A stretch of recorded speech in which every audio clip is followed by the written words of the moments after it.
नमस्कार, मैं पूजा। बिहार न्यूज में आपका स्वागत है। आज है 7 जनवरी, दिन बुधवार। खबरों की ओर बढ़ने से पहले एक नजर आज की सुर्खियों पर। पर्यटक सुविधा के लिए बिहार में नया ऐप होगा लॉन्च।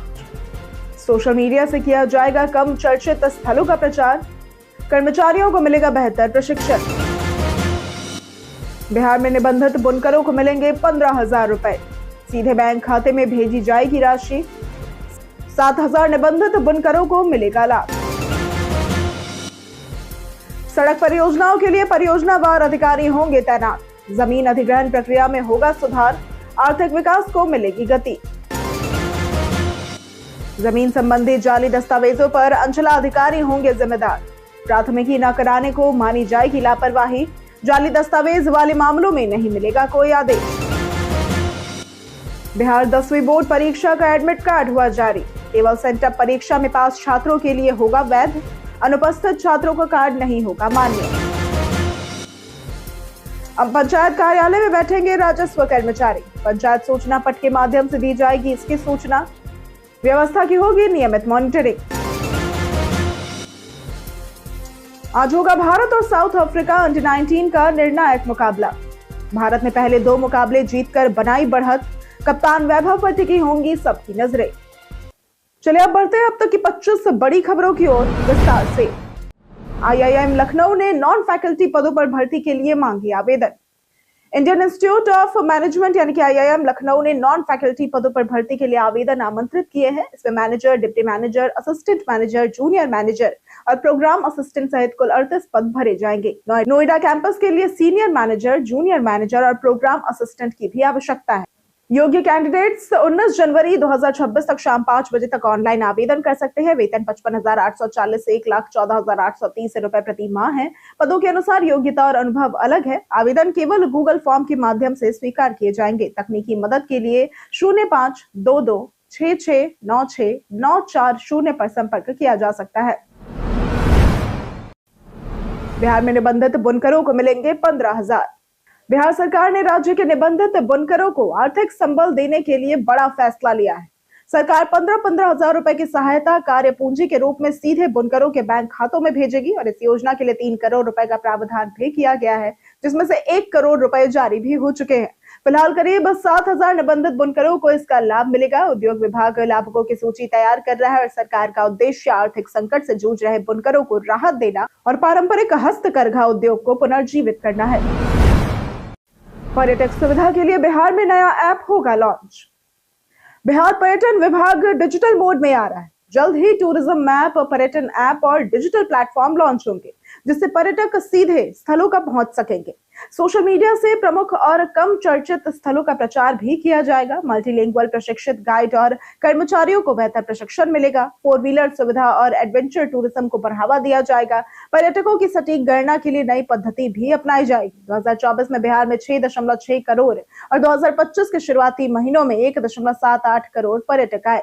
हर सोमवार परियोजना की समीक्षा होगी। लक्ष्य राष्ट्रीय और अंतर्राष्ट्रीय पहचान बढ़ाना है। बिहार में SC/ST परिवारों को मिलेगा उनकी जमीन पर अधिकार। बिहार में उप मुख्यमंत्री विजय कुमार सिन्हा के नेतृत्व में राज्य सरकार ने SC/ST परिवारों को उनकी आवंटित जमीन पर वास्तविक कब्जा दिलाने के लिए ऑपरेशन भूमि दखल देहानी अभियान शुरू किया है। इसका उद्देश्य केवल कागजी अधिकार नहीं, बल्कि जमीन पर वास्तविक दखल सुनिश्चित करना है। अभियान के तहत सरकारी अधिशेष, भूदान या खरीदी गई जमीन पर वर्षों से लंबित कब्जा मामलों का शीघ्र निपटारा किया जाएगा। यदि कोई निजी व्यक्ति SC/ST परिवारों की जमीन से बेदखल करता है तो इसे गंभीर अपराध माना जाएगा। प्रशासनिक अधिकारियों को यह निर्देश दिए गए हैं कि वे पर्चाधारियों को उनके अधिकार दिलाने के लिए त्वरित कार्रवाई करें। ये पहल सामाजिक न्याय और कमजोर वर्गों के अधिकारों की सुरक्षा सुनिश्चित करेगी। अब पंचायत कार्यालय में बैठेंगे राजस्व कर्मचारी। बिहार सरकार के राजस्व एवं भूमि सुधार विभाग ने भूमि सुधार जन कल्याण संवाद को और सुलभ बनाने के लिए नया निर्णय लिया है। अब राजस्व कर्मचारी अंचल कार्यालय की बजाय सीधे अपने पंचायत कार्यालय में बैठेंगे और 1 से अधिक पंचायतों के प्रभारी कर्मचारियों का कार्य रोस्टर के अनुसार निर्धारित किया जाएगा। पंचायत सूचना पट पर इसकी सूचना लगाकर जनता तक जानकारी पहुंचाई जाएगी। इस व्यवस्था की नियमित मॉनिटरिंग और जांच जिला एवं प्रखंड स्तर के अधिकारी, DCLR और CO करेंगे। इसका उद्देश्य भूमि संबंधित सेवाओं को लोगों के नजदीक पहुंचाना और प्रशासनिक प्रक्रिया को तेज व पारदर्शी बनाना है। जनवरी माह से राशन वितरण प्रणाली में होगा बदलाव। जनवरी महीने से पीडीएस के तहत राशन वितरण में बदलाव हुआ है। अब सभी पात्र लाभुकों को प्रति यूनिट 2 किलो गेहूं और 3 किलो चावल मिलेगा। प्रखंड आपूर्ति पदाधिकारी तेजस्वी आनंद ने बताया कि ये कदम पोषण, संतुलन और खाद्य सुरक्षा सुनिश्चित करने के लिए है। अंत्योदय अन्न योजना और प्राथमिकता परिवार श्रेणी के लाभुकों को दोनों अनाज अनिवार्य रूप से उपलब्ध कराए जाएंगे। राशन वितरण पारदर्शी और ई पास मशीन के माध्यम से होगा और इसके साथ ही ई केवाईसी और सत्यापन पर ध्यान दिया जा रहा है। प्रशासन ने कम राशन या अनियमितता पर कड़ी कार्रवाई की चेतावनी दी है। सड़क परियोजनाओं के लिए परियोजनावार अधिकारी होंगे तैनात। बिहार सरकार ने राज्य में सड़क निर्माण परियोजनाओं को तेजी से पूरा करने के लिए जमीन अधिग्रहण प्रक्रिया सुधारने का निर्णय लिया है। इसके तहत प्रमुख परियोजनाओं, खासकर नेशनल हाईवे और एक्सप्रेस वे के लिए परियोजनावार एडीएलओ यानी कि अपर जिला भू अर्जन अधिकारी तैनात किए जाएंगे।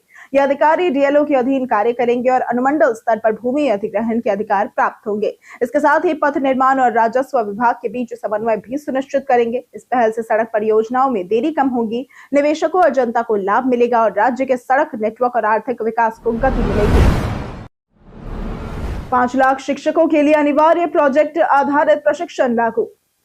राज्य के 71,863 प्रारंभिक और 9,360 माध्यमिक व उच्च माध्यमिक विद्यालयों में कार्यरत 5.87 लाख शिक्षकों के लिए समग्र शिक्षा अभियान के तहत अनिवार्य प्रोजेक्ट आधारित प्रशिक्षण लागू किया गया है। साल में 2 बार 50-50 घंटे का प्रशिक्षण दिया जाएगा, जिससे शिक्षण गुणवत्ता, समावेशिता और छात्र सीखने की प्रक्रिया में सुधार होगा। छात्र शिक्षक अनुपात 2005 के 1:65 से घटकर 2026 में 1:29 हो गया है। 2026-27 से प्रोजेक्ट बेस्ड लर्निंग लागू होगी। शिक्षकों को एआई, साइबर सुरक्षा, डिजिटल स्किल्स और नई तकनीकों की ऑनलाइन ट्रेनिंग भी दी जाएगी। बीएसएससी नवनियुक्त अध्यक्ष आलोक राज ने दिया इस्तीफा। बिहार की प्रशासनिक व्यवस्था से जुड़ी बड़ी खबर सामने आई है। बिहार कर्मचारी चयन आयोग यानी कि बीएसएससी ने नवनियुक्त अध्यक्ष और पूर्व वरिष्ठ आईपीएस अधिकारी आलोक राज ने पद संभालने के कुछ ही दिनों बाद इस्तीफा दे दिया है। उन्होंने 1 जनवरी 2026 को अध्यक्ष पद ग्रहण किया था और निजी कारणों का हवाला देते हुए सामान्य प्रशासन विभाग को अपना इस्तीफा सौंपा है। 1989 बैच के आईपीएस अधिकारी रहे आलोक राज की नियुक्ति को चयन प्रक्रिया में सुधार के लिए अहम माना जा रहा था। उनके अचानक इस्तीफे से प्रशासनिक और राजनीतिक हलकों में चर्चाएं तेज हो गई है। अध्यक्ष पद खाली होने से बीएसएससी की आगामी परीक्षाओं और लंबित परिणामों पर असर पड़ने की आशंका है। Vijay Hazare trophy plate final में बिहार ने मणिपुर को हराया। बिहार क्रिकेट एसोसिएशन ने के तत्वाधान में हुए Vijay Hazare trophy plate final में बिहार ने मणिपुर को 6 विकेट से हराकर खिताब जीता।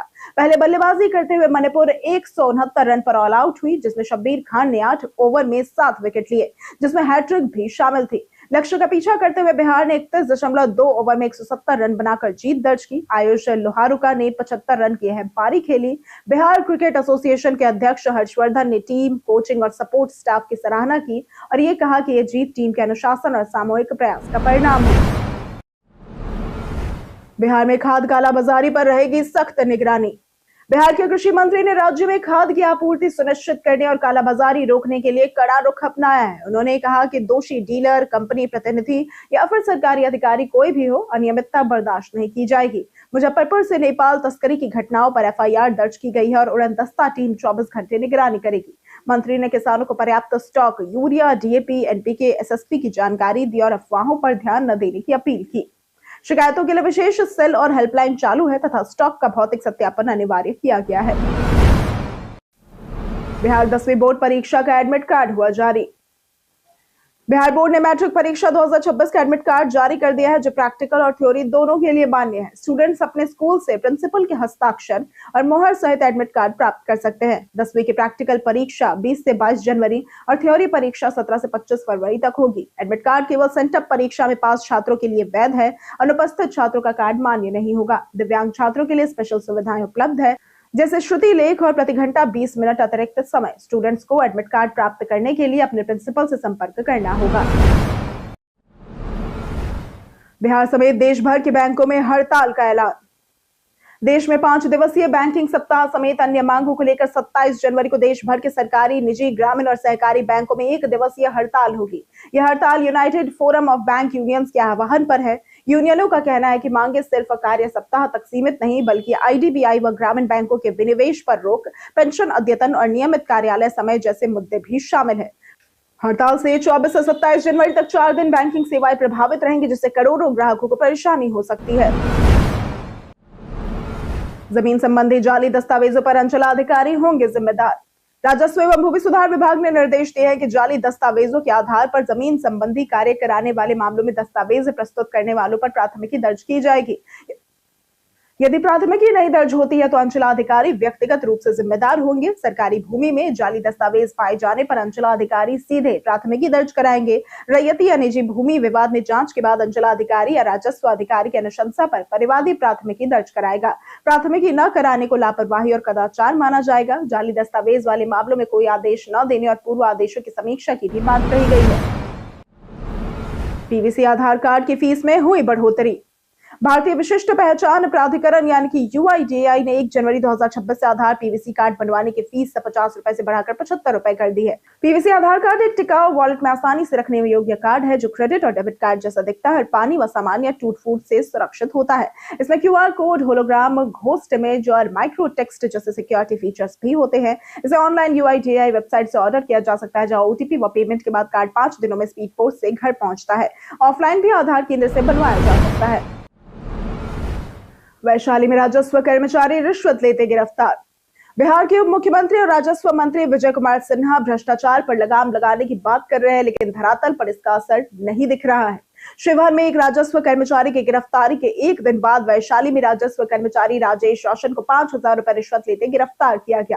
वो अमृतपुर, महमदपुर और भगवतपुर पंचायत का प्रभारी था। शिकायत मिलने पर निगरानी टीम ने जाल बिछाकर उसे सड़क पर रंगे हाथों दबोच लिया। यह घटना दर्शाती है कि अंचल कार्यालयों में जनता का काम बिना सुविधा शुल्क करवाना अब भी चुनौती है, जबकि निगरानी विभाग सक्रिय है। जाने आज कैसा रहेगा बिहार के मौसम का मिजाज। बिहार में ठंड का डबल अटैक जारी है। घने कोहरे के साथ कोल्ड डे जैसी स्थिति बनी हुई है। मौसम विभाग के अनुसार 7 और 8 जनवरी को भी ठंड का असर तेज रहेगा। पश्चिमी विक्षोभ के कारण पहाड़ों पर बर्फबारी हुई है और पछुआ हवाएं बिहार तक पहुंच रही है। अगले 4 दिनों में न्यूनतम तापमान 2 से 4 डिग्री सेल्सियस तक गिर सकता है, जबकि अधिकतम तापमान में ज्यादा बदलाव नहीं होगा। सुबह घने कोहरे की आशंका जताई गई है। पटना, समस्तीपुर, गया, जी, मुजफ्फरपुर और सहरसा में 10 जनवरी तक अलर्ट जारी है। 15 जनवरी से पहले राहत की कोई उम्मीद नहीं है। बिहार में बच्चों का बर्थ सर्टिफिकेट बनवाना अब होगा आसान। नए शैक्षणिक सत्र की शुरुआत के साथ बिहार, खासकर पटना में स्कूल एडमिशन के लिए बर्थ सर्टिफिकेट की मांग बढ़ गई है। इसे देखते हुए पटना नगर निगम ने प्रक्रिया को सरल कर दिया है। अब 10वीं कक्षा के रजिस्ट्रेशन से पहले केवल माता पिता का आधार कार्ड और एफिडेविट से बर्थ सर्टिफिकेट बन जाएगा, जबकि 10वीं के बाद शैक्षणिक प्रमाण पत्र मान्य होंगे। 2025 में अब तक 1.07 लाख से भी अधिक सर्टिफिकेट जारी किए जा चुके हैं और इससे अभिभावकों को लंबी कतारों और जटिल प्रक्रिया से राहत मिली है। धान किसानों को शीघ्र भुगतान सुनिश्चित करने का मिला निर्देश। बिहार के खाद्य एवं उपभोक्ता संरक्षण विभाग के सचिव अभय कुमार सिंह ने पदाधिकारियों को निर्देश दिया कि किसानों से खरीदे गए धान का भुगतान शीघ्र सुनिश्चित किया जाए। पहले खरीदे गए धान का भुगतान पहले किया जाएगा। उन्होंने बिहार राज्य खाद्य एवं असैनिक आपूर्ति निगम लिमिटेड की समीक्षा बैठक में निगम के सभी सेक्शनों की कार्यप्रणाली और जिलावार किसानों के निबंधन की स्थिति का जायजा लिया। सचिव ने 10 जनवरी तक मिलों से प्राप्त फोर्टिफाइड राइस कर्नल सैंपल की जांच पूरी करने का निर्देश भी दिया, ताकि गुणवत्ता मानकों का पालन हो। बैठक में मोहम्मद नैयर इकबाल, उपेंद्र कुमार, सृष्टि प्रिया और विनोद कुमार तिवारी उपस्थित थे। डॉक्टर अंबेडकर विद्यालयों में नामांकन प्रक्रिया हुई शुरू। राज्य के 91 डॉक्टर भीमराव अंबेडकर आवासीय विद्यालयों में शैक्षणिक सत्र 2026-27 के लिए कक्षा 1 और 6 में नामांकन प्रक्रिया शुरू हो गई है। यह विद्यालय अनुसूचित जाति एवं जनजाति के मेधावी छात्रों को निःशुल्क आवास, भोजन, शिक्षा, खेलकूद और अन्य सुविधाएं प्रदान करते हैं। आवेदन प्रक्रिया 6 जनवरी से शुरू हो चुकी है और 5 फरवरी तक चलेगी। प्रवेश परीक्षा 22 फरवरी को होगी। प्रवेश पत्र 15 से 20 फरवरी तक जारी होंगे। परीक्षा परिणाम 10 मार्च को आएगा, जबकि नामांकन 11 मार्च से शुरू होगा। कक्षा 1 में लॉटरी, कक्षा 6 में राज्य स्तरीय लिखित परीक्षा के आधार पर चयन होगा। आवेदन ऑनलाइन या ऑफलाइन किया जा सकता है। आज होगा भारत और साउथ अफ्रीका अंडर 19 का निर्णायक मुकाबला। भारत और साउथ अफ्रीका अंडर 19 टीमों के बीच 3 मैचों के वनडे सीरीज में भारत ने पहले 2 मुकाबले जीतकर अजेय बढ़त बना ली है। पहले मैच में टीम ने 301 रन बनाकर डकवर्थ लुइस सिस्टम से 25 रनों से जीत हासिल की, जिसमें हरवंश पंगालिया और आरएस अम्बरीश ने अर्धशतक लगाया। दूसरे मैच में किशन कुमार सिंह ने 4 विकेट लेकर जीत में योगदान दिया। तीसरे मैच में कप्तान वैभव सूर्यवंशी कुछ युवराज गोहिल और उद्धव मोहन टीम में शामिल हो सकते हैं, जबकि अभिज्ञान कुंडू और दीपेश देवेंद्रन को आराम मिल सकता है। संभावित प्लेइंग 11 में सूर्यवंशी, जॉर्ज, त्रिवेदी, गोहिल, पंगालिया, अम्बरीश, चौहान, खिलन, हेनिल, मोहन और किशन हैं। कई कारणों से दर्ज है भारत के इतिहास में आज की तारीख।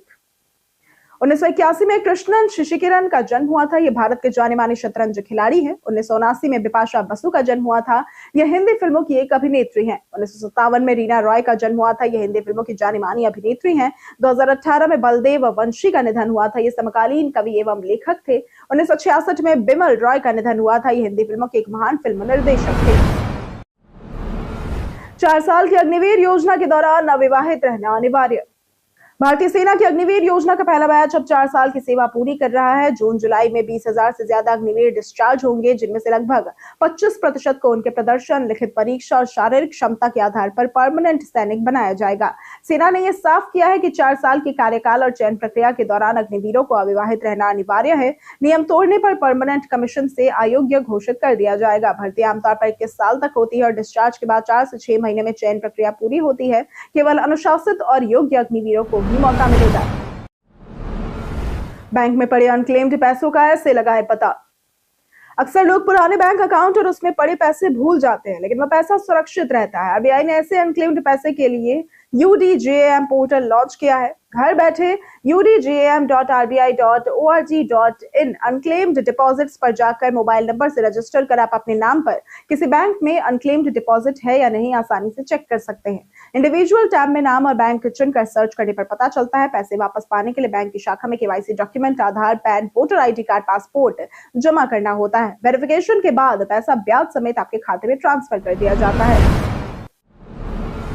गुम हुए ईयरबड्स ढूंढने के जाने आसान तरीके।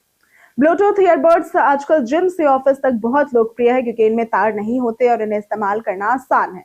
हालांकि गुम होने का डर भी रहता है। इन्हें ढूंढने के लिए सबसे पहले फाइंड माई डिवाइस का सहारा लें, जिससे ईयरबड्स की लोकेशन और साउंड प्ले करके पता लगाया जा सकता है। अगर ये काम ना करे तो ईयरबड्स को कनेक्ट करके फुल वॉल्यूम में गाना बजाए, जिससे गिरने पर उन्हें आसानी से खोजा जा सके। इसके अलावा ब्लूटूथ ऑन कर फोन की रेंज में जाकर जांचे। कनेक्ट होने पर आसपास 10 मीटर तक खोजे।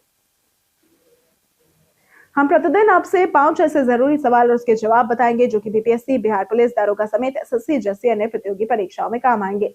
सवाल इतिहास, बिहार स्पेशल, विज्ञान, करंट अफेयर्स और भूगोल से रहेंगे। पूछे गए 5 सवालों में आपने कितना सही उत्तर दिया, ये हमें कमेंट करके जरूर बताएं। हमारा पहला सवाल है, बिहार में कोहिरा बांध का निर्माण किस वर्ष में हुआ था? A 1969, B 1987, C 1962 या फिर D 1960? इसका सही जवाब है C 1962। हमारा दूसरा सवाल है, बिहार के पहले मुस्लिम मुख्यमंत्री कौन थे? A Abul Mohsin Mohammad Sajjad, B Shahnawaz Hussain, C Abdul Ghafoor या फिर D जाकिर हुसैन? इसका सही जवाब है C अब्दुल गफूर। हमारा तीसरा सवाल है, इनमें से किसे बिहार के मिथिला क्षेत्र में तेज बुद्धि वाला व्यक्ति माना जाता था? A Radhakrishna Chaudhary, B Jaikant Mishra, C Surendra Jha Suman या फिर D गोनू झा? इसका सही जवाब है D गोनू झा। हमारा चौथा सवाल है, इनमें से कौन सा देश चीन को पीछे छोड़कर दुनिया का सबसे बड़ा चावल उत्पादक देश बन गया है? A Bharat, B Maldives, C Bangladesh या फिर D मलेशिया? इसका सही जवाब है A भारत। पांचवा सवाल है, इनमें से किस स्थान पर 72वीं राष्ट्रीय वॉलीबॉल प्रतियोगिता का उद्घाटन किया गया? A Patna, B Bhopal, C Varanasi या फिर D पुणे? इसका सही जवाब है C वाराणसी।